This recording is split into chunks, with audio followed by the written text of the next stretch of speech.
The learner scope is a metaphor for technology. Imagine, if you will, kind of like Darren's radar helper and a Nintendo machine and all of this.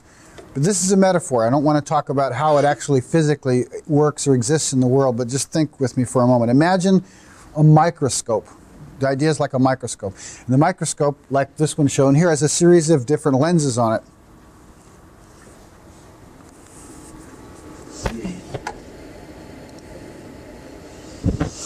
And you know what happens in a microscope is you put whatever it is you want to study or see on a slide and you stick it into the kind of chamber that aligns it with the lenses, and then you spin the lenses until the depth of perception that you're looking for happens. And then you tune and focus it until it becomes clear. Imagine that the whole educational process worked this way for learners. That the lenses represented learning styles.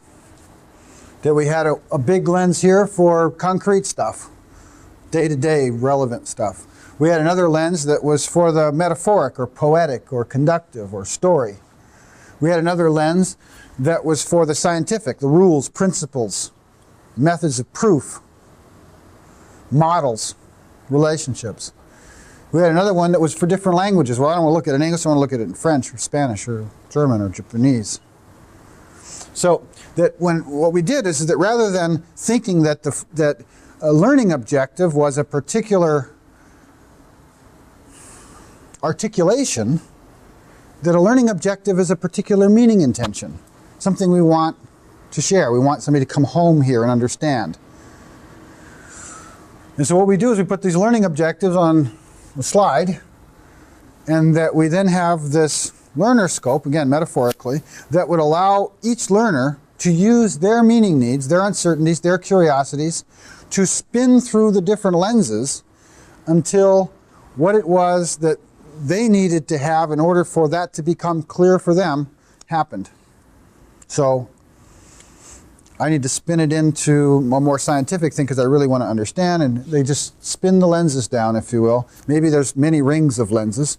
You spin the first one till they get the right bias, that it's more scientific than it is conductive or story. Or they say, no, I need a story, so I'll switch to the story mode. Well, I need this kind of a story. And then boom, they're home on anything, any subject, anytime, anywhere. Now, one more thing. Think that every time the learner changed one of those lenses, imagine that flowing out of the backside of the microscope or the learner scope, this flew to the teacher's desk, and the teacher had a teacher scope. And through the teacher scope, the teacher could turn any number of lenses and see what was going on with the class as a whole, with a particular subject, with a particular student or learner.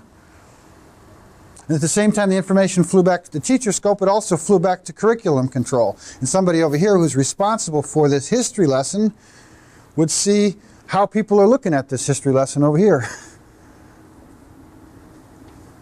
So that the whole system started to feed itself, and that the people that are responsible for developing the history curriculum would learn how to evolve the history curriculum so it actually fit for learners, because they could see what was happening for learners through the backside of the system.